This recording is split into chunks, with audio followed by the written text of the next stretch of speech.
प्रभु तेरी वाणी जीवन की रोटी, नैनों की ज्योति अंधेरा मिटाती।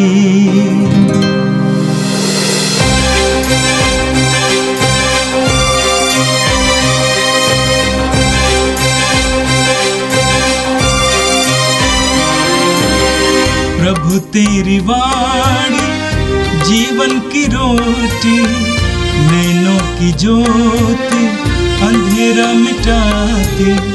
प्रभु तेरी वाणी जीवन की रोटी, नैनों की ज्योति अंधेरा मिटाती। वाणी वाणी वाणी वाणी वाणी पवित्र है, शाश्वत है, जीवन का मन्ना है। 11 मई शनिवार। पहला पाठ प्रेरित चरित, अध्याय 18, पद संख्याएं 23 से 28 तक। पौलुस कुछ समय अंताकिया में रहा, तब फिर विदा होकर उसने गलातिया और इसके बाद फ्रेजिया का भ्रमण करते हुए सब शिष्यों को ढाढ़स बंधाया। उस समय अपोलो नामक यहूदी एफेसस पहुंचा। उसका जन्म सिकंदरिया में हुआ था।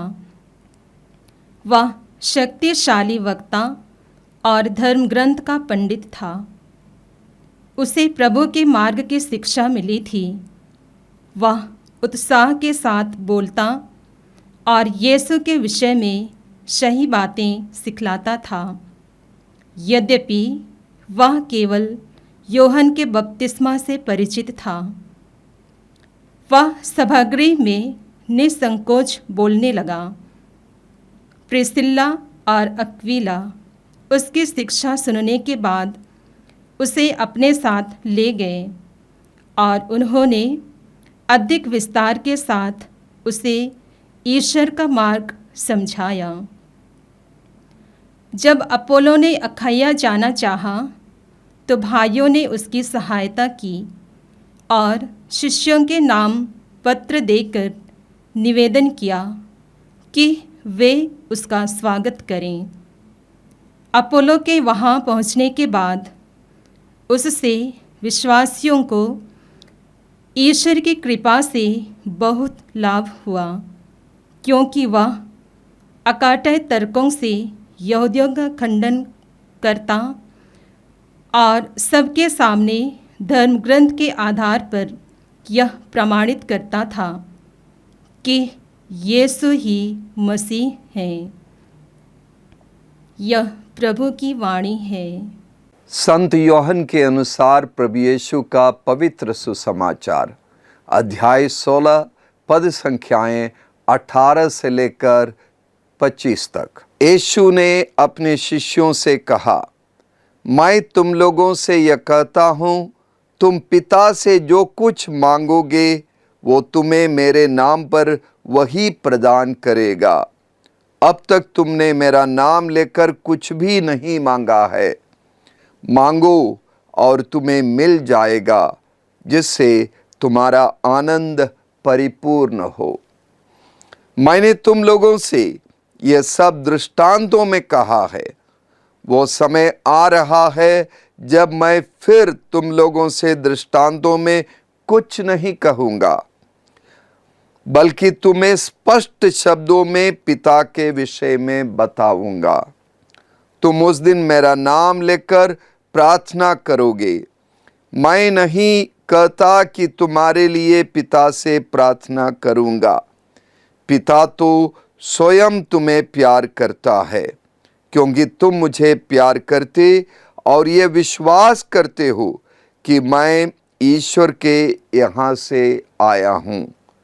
मैं पिता के यहाँ से संसार में आया हूँ।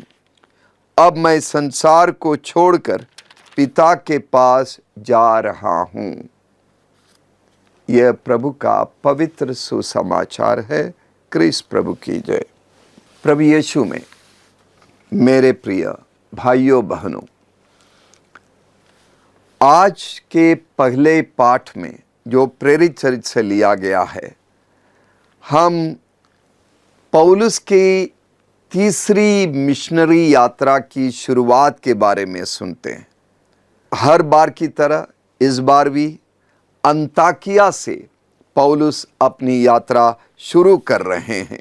अंताकिया से यात्रा शुरू करके गलातिया और उसके बाद फ्रुगिया का भ्रमण करते हुए सब शिष्यों को ढारस बंधाते हुए पौलुस आगे बढ़ रहे हैं।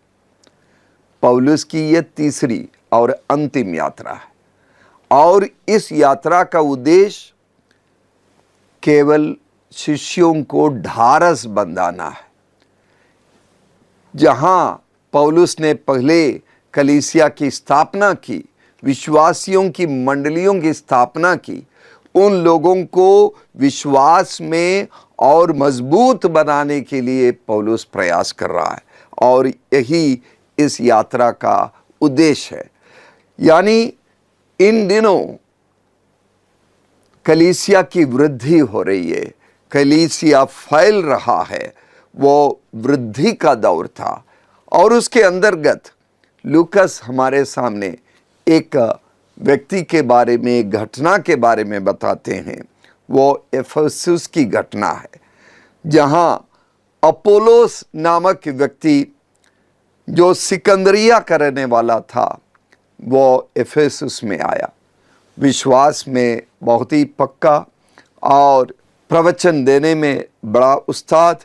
अपोलोस की बातें अक्विला और प्रिसिला सुनते हैं उनके सभागृह में। हमें यह समझना होगा कि जिस शहर का अपोलोस निवासी था, यानी सिकंदरिया, वो बहुत ही विख्यात शहर है ज्ञान के लिए, शिक्षा के लिए, विद्या के लिए। सिकंदरिया में, जिसे अंग्रेजी में हम अलेक्जेंड्रिया भी कहते हैं, वहाँ पर अलग अलग तरह की विचारधारा है। यूनानी दर्शन शास्त्र का वो गढ़ रहा, साथ साथ वहाँ बहुत सारे यहूदी भी रहते हैं और इसलिए वहाँ के लोग इब्रानी भाषा भी बोलते हैं और पश्चिमी देशों का भी, यानी रोम का भी इस शहर पर असर है। तो ज्ञान की नगरी है और उस ज्ञान की नगरी से वे सारे ज्ञान लेकर अपोलोस आते हैं और यीशु मसीह के बारे में सुनते हैं और सभागृह में प्रवचन देते हैं और यूहन्ना के बपतिस्मा को अच्छी तरह ये जानते हैं। तो इनकी बातों को सुनकर प्रिसिला और अक्विला प्रभावित हो गए और वे बड़े प्रेम से उन्हें साथ अपने घर ले जाते हैं। देखिए, चित्रकार लूकस एक बहुत खूबसूरत चित्र बना रहे हैं। उस चित्र में क्या है कि दो मजदूर तबके के लोग, एक दंपति प्रिसिला और अक्विला, ये दोनों प्रवचन दे रहे हैं, ये दोनों विश्वास दे रहे हैं अपोलोस नामक एक विख्यात ज्ञानी व्यक्ति को, एक विख्यात प्रवचन देने वाले वक्ता को। ये कलीसिया की बड़ी खूबी है, ये कलीसिया का एक अभिन्न हिस्सा है कि ज्ञान किसी ज्ञानी के मुंह से ही नहीं आता। कोई भी व्यक्ति, विश्वास सबसे ज़रूरी है। प्रिसिला और अक्विला के पास, उन मजदूरों के पास, तंबू बनाने वाले उन मजदूरों के पास वो विश्वास था और उसे वे अपोलोस को देते हैं और अपोलोस को समझाते हैं, पवित्र आत्मा में बपतिस्मा के बारे में समझाते हैं, मार्ग के बारे में समझाते हैं। मार्ग यानी जो भी यीशु के अनुयायी थे वे सब मार्ग के लोग माने जाते थे। उस मार्ग के बारे में समझाते और उसी का प्रवचन देने के लिए अखैया शहर की ओर अपोलोस को विदा कर देते हैं। अपोलोस वहाँ जाकर अपनी बातें सुनाते हैं।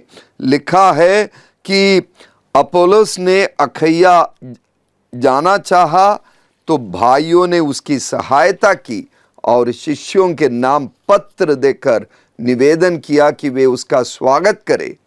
अपोलोस के वहां पहुंचने के बाद उससे विश्वासियों को ईश्वर की कृपा से बहुत लाभ हुआ, क्योंकि वो अकाट्य तर्कों से यहूदियों का खंडन करता और सबके सामने धर्म ग्रंथ के आधार पर यह प्रमाणित करता था कि यीशु ही मसीह है।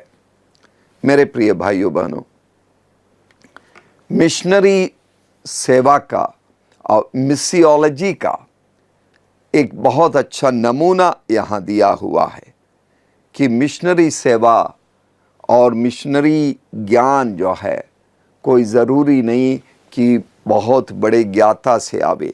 जिसके अंदर विश्वास है उनसे आ सकता है। कोई ज़रूरी नहीं कि ये पुरोहितों से आवे, कोई ज़रूरी नहीं कि ये नबियों से आए, ये कोई ज़रूरी नहीं कि संत फकीरों से ही आवे।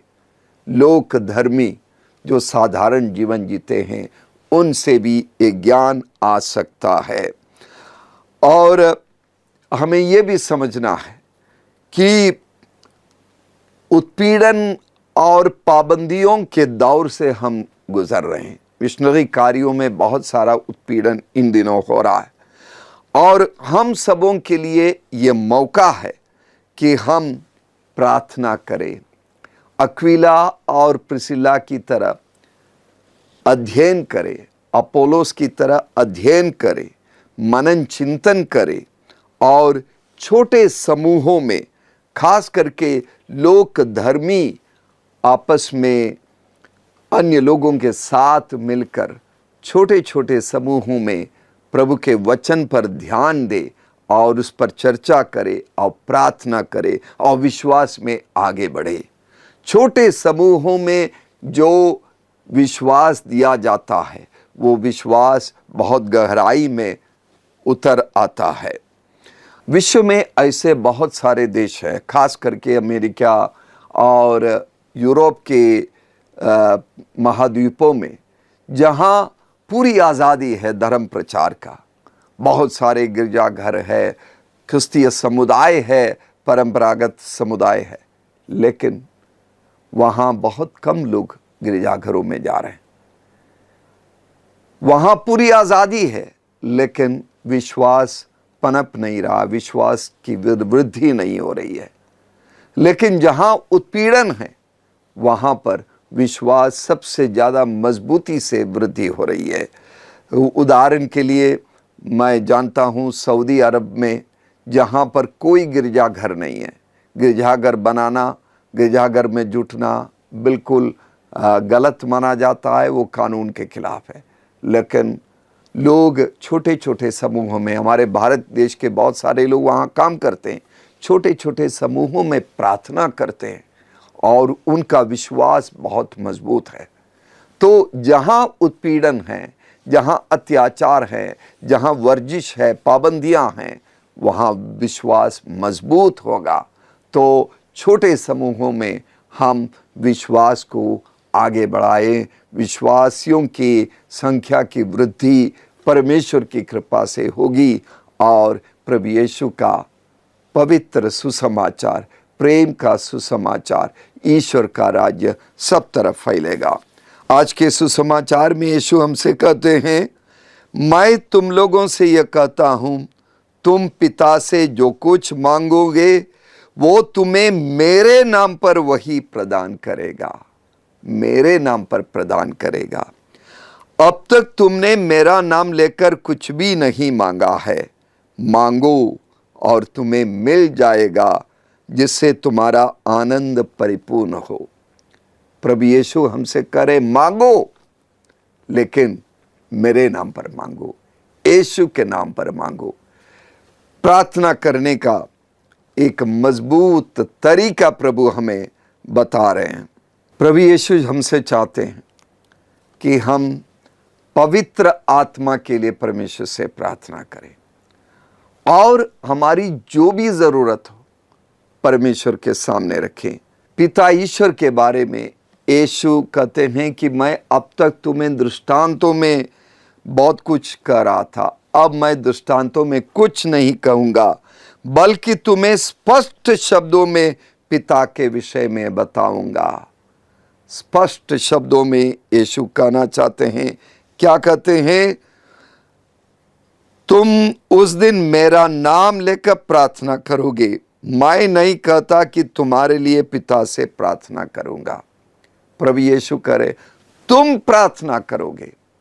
तुम मुझसे ये अपेक्षा मत करो कि मैं तुम्हारे लिए प्रार्थना करूंगा। मुझे मध्यस्थ मत बनाओ। तुम स्वयं विश्वास करो कि पिता से प्रार्थना करने लायक तुम स्वयं हो। और इसीलिए ये जो 27वां पद जो लिखा गया है वो बहुत महत्वपूर्ण है। 3 बातें उसमें हैं। प्रभु यीशु पहले कहते हैं, पिता तो स्वयं तुम्हें प्यार करता है। पिता तो स्वयं तुम्हें प्यार करता है, क्योंकि तुम मुझे प्यार करते और ये विश्वास करते हो कि मैं ईश्वर के यहाँ से आया हूँ। पहली बात है, पिता तुम्हें प्यार करता है। इस सत्य को समझो, यही जीवन की सबसे बड़ी सच्चाई है।